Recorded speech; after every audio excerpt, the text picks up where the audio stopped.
When we get it in our department, the first thing we do is add a timestamp using our instrument tracking system. And we were able as leaders to run reports. I do it every single day, every week, every month, every quarter, and send it off to whoever needs to hear it, whether it's my staff, my GI team, whatever team's using the scopes, IPC. We blast everybody with this data so we can improve. We want to eliminate the delayed reprocessing as much as possible. Rising above the buzz of ultrasonic cleaners and the clanking of stainless steel are the ideas and voices that are changing an industry. You're listening to the Beyond Clean podcast, the central nexus for the people, processes, and products that are improving our sterile processing world. Each week, we speak with frontline technicians, CEOs, engineers, and entrepreneurs with a common goal to help you fight dirty. Every instrument, every time. Whether you are tuning in for education or inspiration, we're glad you did. Now turn on those washers and turn up the volume. It's time to go Beyond Clean. On this episode of Beyond Clean, we are speaking with Damon Miles, SPD Educator at Stanford Children's Hospital. And he is not the first person, Hank, that we have spoken to from Stanford Children's. Anybody who's been longtime listener, first-time caller to the Beyond Clean podcast will remember that we have a two-time prior guest in Sean Flynn, who was working at Stanford Children's. Actually, when he first joined us, he had just gotten that job, and he was kind of in the midst of a department reno and re-envisioning and reimagining of what SPD could be when we had him on the second episode. So now we'll be checking in with Damon and talking about quality and scope quality specifically. Mm-hmm. It's really it's a cool opportunity, Justin, to get into the lives of these departments out there in the industry, right? Like, where else can you learn about a department over a couple of years and like what's going on, what the culture is, what the process is, like what the improvements have been? And they're not the only department that has shown up a couple of times on the show. So I know this is kind of off topic for the interview today, but I want to encourage anyone who's listening, like, let us know if you got a story that you'd love to tell about your department, about the people, about the improvement that you've been through. We love those conversations. I know the audience love those conversations because that's real life. Like, we're working out of these basements, out of these corner departments, and anything that we can learn from others to improve our process and our teams, it's time well spent. So please, reach out to us. We'd love to talk to you now. Then we'd love to bring you back a couple of years later and talk to you again to see how things are cooking. All right. We'll be right back. Stay with us. Just a short break, and then Damon Miles.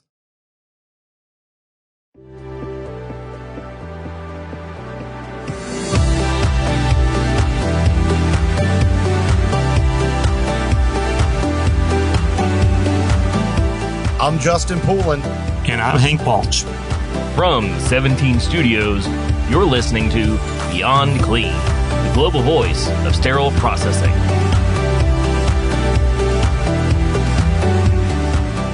Joining us now is Damon Miles, SPD Educator at Stanford Children's Hospital, and we're going to be talking about scopes and scope quality and ultimately safety around this equipment, which there's a lot going on under there that we don't get to see. And so I'm excited to have this conversation today. We got to meet, I think it was the first time, you'll correct me if I'm wrong, but I thought it was at HSPA recently, but I can't remember if you were at Stanford Children's when I came out and worked with Sean Flynn or not. So you can correct me if my memory is not serving me well, but thanks so much for coming on the show. Thank you, Justin. Hank, it's a pleasure. No need to correct you. You're right, as always. It was my first time meeting you, and I've only been in my position at Stanford for just over a year now. So getting used to my techs, our processes, our scopes. It's, as you've noticed from your visit in the past, it's a wonderful place, and we're really proud of all the great work that our technicians do for our patients. Well, Damon, we had a really good interview very early on. I think it was episode 3, Hank, with Sean. And that was a little bit more general. And, that was about certification at the state level and pushing it forward. But then he came back and talk to us about building the dream department. And so a lot of the things that we're going to talk about that are baked into your quality processes were all things that, Sean talked about. And as you mentioned, we had a chance to be there and do a tour and everything else, were all things that he had talked about. So I think one of the things whenever we get new equipment that people think about all the time, and we can weave it into our conversation today, is when we add all this new tech, how do we continue to use it? How do we sustain it? Right? Because sometimes we build this ideal thing, but we don't always maintain, all of the improvements that we put into place. So I can't wait to talk to you about that as sort of a side theme to, flexible scope and safety.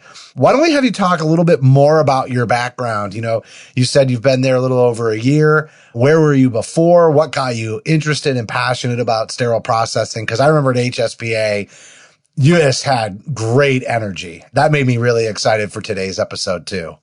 Thank you, Justin. So I've been in the instrument reprocessing field since 2015.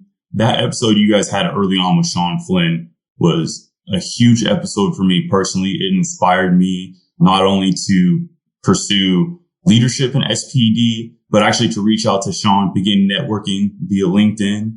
And I have nothing but reverence for that individual. So thank you, Sean. Thank you, Beyond Clean, for inspiring me to get into my current position, where I have the pleasure to train and onboard tons and tons of technicians, from students that are just starting out to technicians that have been working for 20, 30 years. I did step away from SPD for a few years to do some sales, and that was wonderful. And actually my significant other, she sold a little bit of devices for endoscopes, which helped me gain my knowledge a little bit more about the end user. It's not all just, cleaning, but there's tons of little accessories like snares and forceps and other things that go on. And I'm a nerd for any kind of tech or any kind of device. So it's kind of awesome to see the other end of that.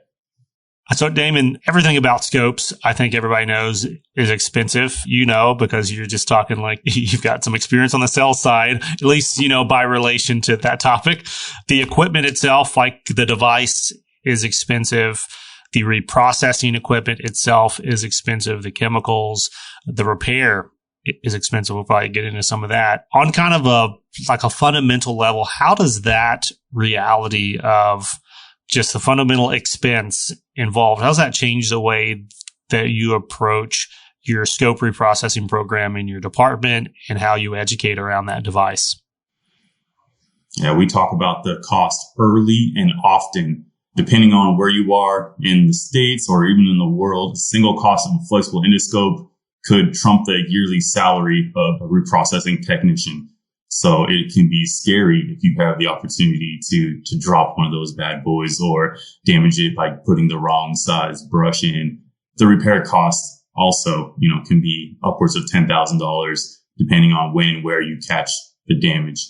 So we bring up that conversation basically right away. I cut my techs a PO right as soon as they see the scope. All right, we're already on the clock. You already owe me money for this thing. Just to put it in their heads that, hey, these things are extremely, extremely expensive, very, very delicate, and they must be handled with care at all times.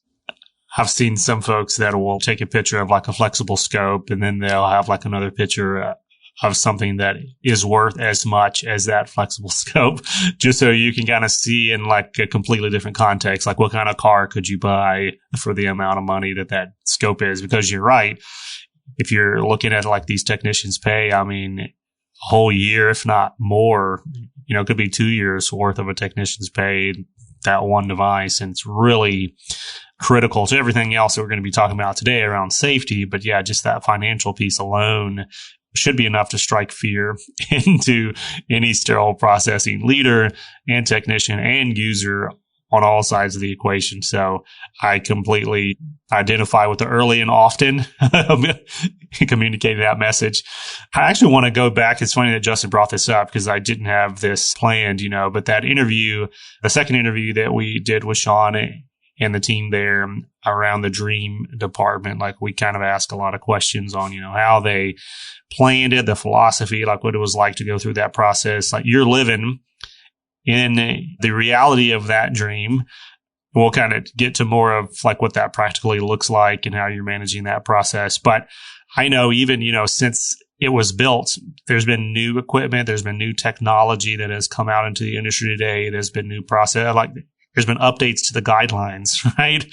Like since it has been built. So in looking at this conversation through the lens of investment in the safety of these scopes, if they're flexible scopes, if they're rigid scopes, how would you create or recreate your kind of dream HLD or scope sterilization process?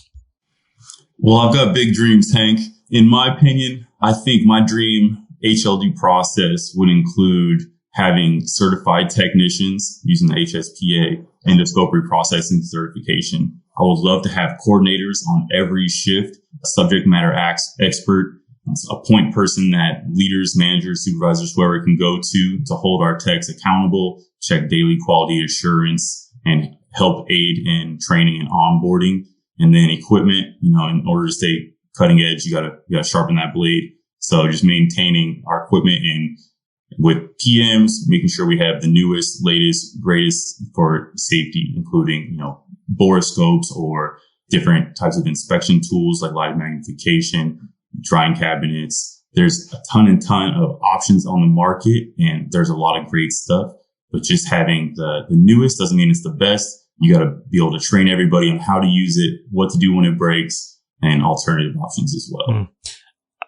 I really love that you start with the staffing, because I wasn't necessarily thinking along that track, but once you describe that, obviously the first place to build a great department is investing in the people, because you can spend a lot of money on equipment, on scopes, on even like repair programs.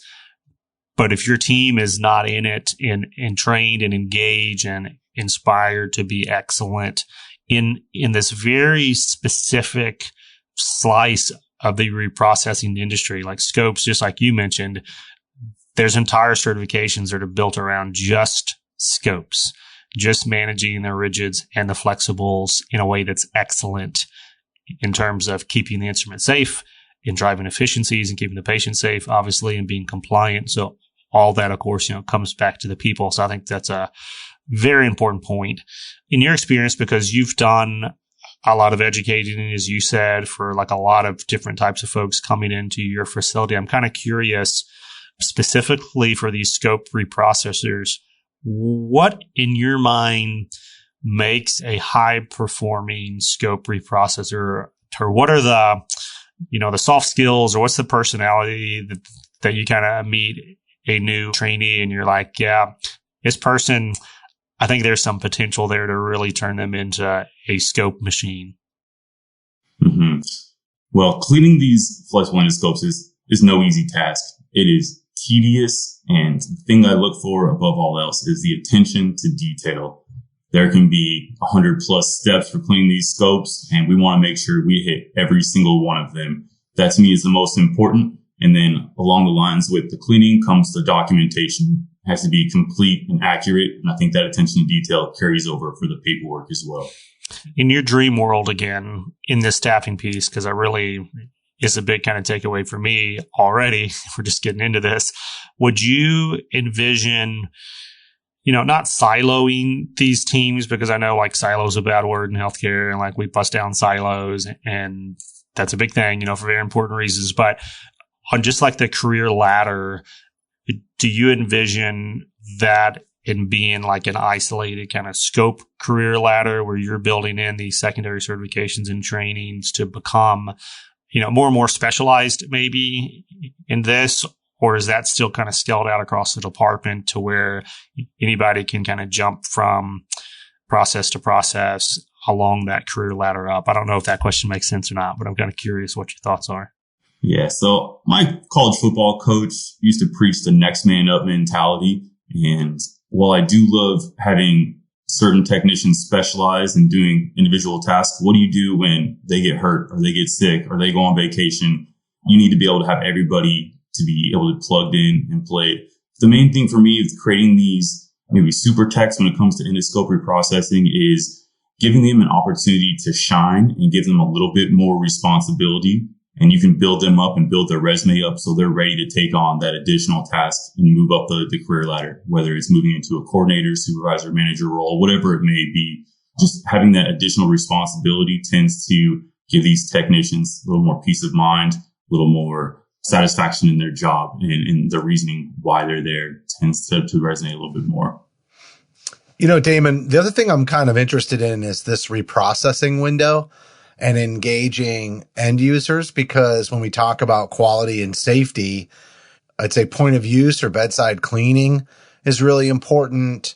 Getting it into decontam and reprocessing within that window is really, really important. So, it obviously extends outside of the department. How do you kind of control for that? Do you document on that and provide feedback to the end users? How does that all come together?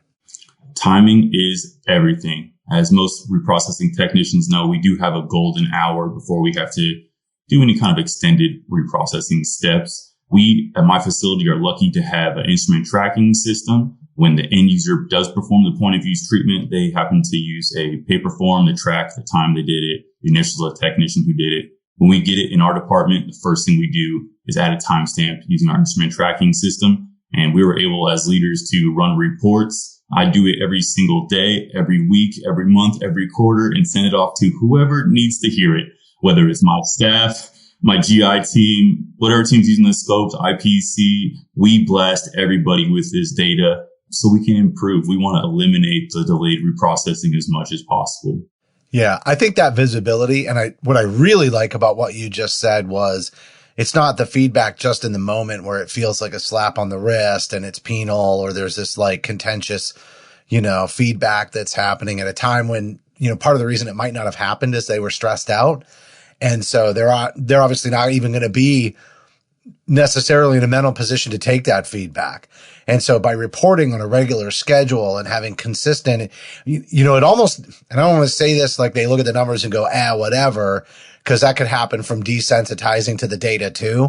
But I think on the positive side, it just kind of removes a little bit of that, potential conflict, because, hey, we just report on this regularly. Here's an area where we need to improve. This is what we kind of saw, and you probably ask questions sometimes like, do you have new staff? Do you have people that don't know? Can I come in and be part of the training? Can I be part of the solution? Because this number was a lot better 3 months ago, but the trending on it is all of a sudden we're missing this window. So let me come in and consult and let me help and let me be a resource. It just changes the whole dynamic of that conversation, I would think.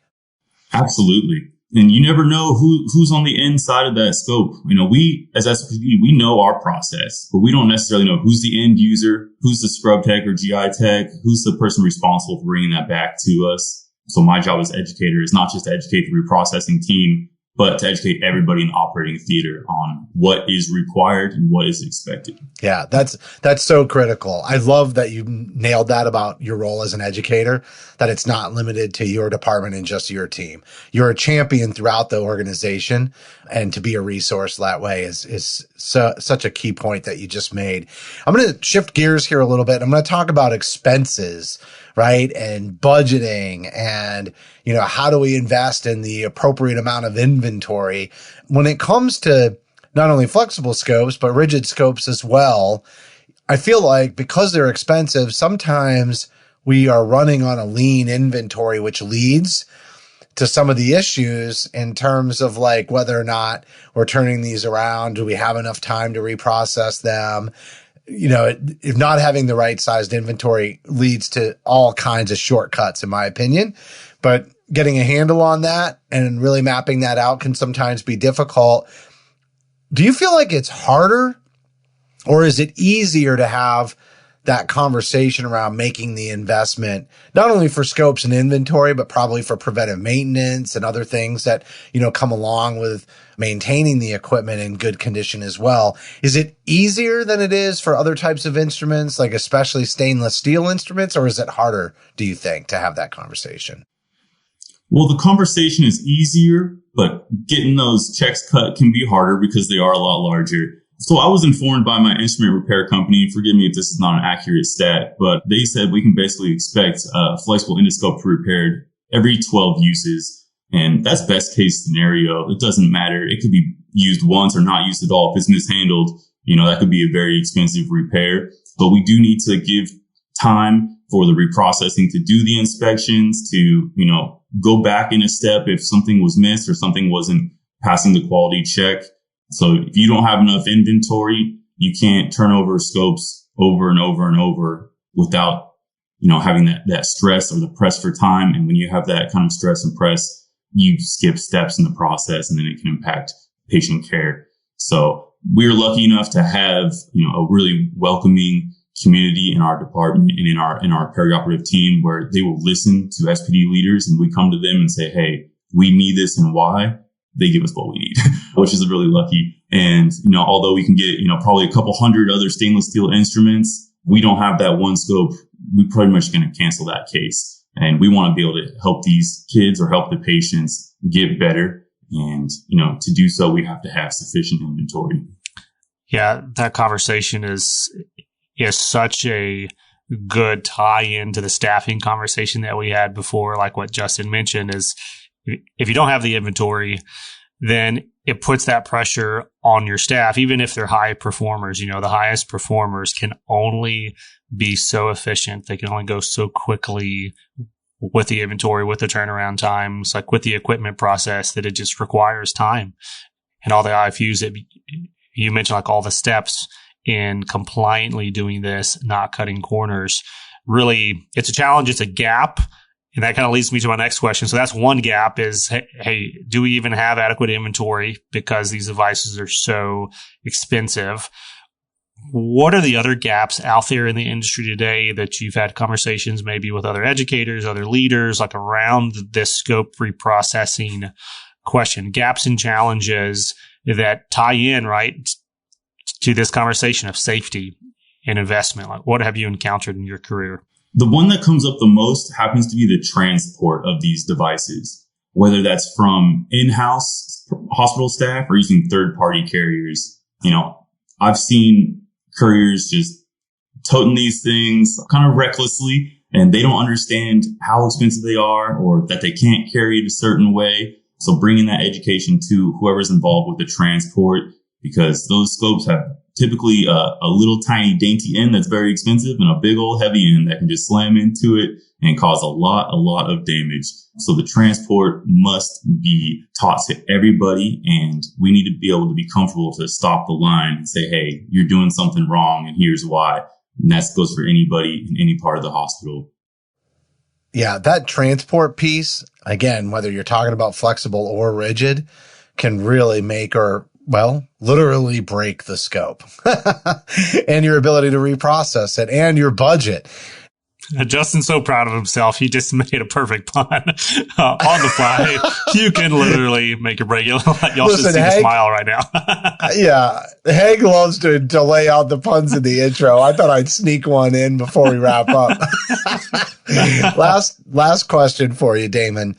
And this is really something that we've started to integrate more into a lot of our interviews. It used to be something where we would be like, tell us the future, right? Which is great. And it's good to kind of be saying, oh, where can we take this or where can we go with this conversation? But the truth is that a lot of people that are listening to this just need a couple of reminders or a couple of pointers, something that they can do every single day to improve their practice, which is just far more practical application and a practical wrap up to our conversation. So what are maybe a couple of things that you would really recommend to the audience or that you would want them to take away and begin doing, as soon as they walk into their department after listening to this interview, if they're not doing it already?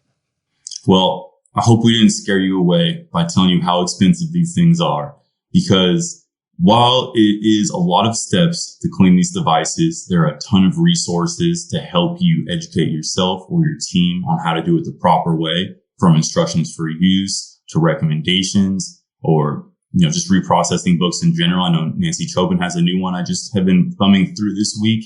And my advice is to take it one bite of the elephant at a time. Get familiar with your individual facility's processes and phone a friend outside of the facility and see what do they do. ask people around your network and see what works for them, what didn't work for them. We're all in the same boat, doing the same things. And somebody may have already gone through your struggles and may have an answer to your question, but just break it down into individual steps. And I think the price tag piece, it is daunting, but if you understand that there are resources out there to help you, and if you do it the right way, you're not going to be the one that has to cough over that paycheck to pay for these things. The hospital will eat that budget. Yeah, you are not alone is definitely a great message. And we see more and more departments being responsible for this equipment that might have been handled more in that GI clinic setting that is getting centralized, and the expansion. And on the one hand, that's a great credit to sterile processing and the recognition of the expertise in the profession, which I really like. On the other hand, there's a lot of technicians out there, as you just talked about, that might be intimidated or, might not feel like they're, totally ready to take on that reprocessing, especially with the flexible scopes. I feel like the rigids were in a good spot, but with those flexible scopes, it can be intimidating. And so not feeling alone, it's just a great takeaway, and reaching out and asking the questions. The worst thing you can do is keep it to yourself and not know, and potentially keep, repeating the same mistake. So, Damon, this was a phenomenal interview. It always goes fast when they're good, and this was a good one. Thanks so much for coming on the show. Anything you want to add before we wrap? Just, I appreciate you guys and everything you do. Thank you so much for your time. Yeah, great job. Thanks for coming on.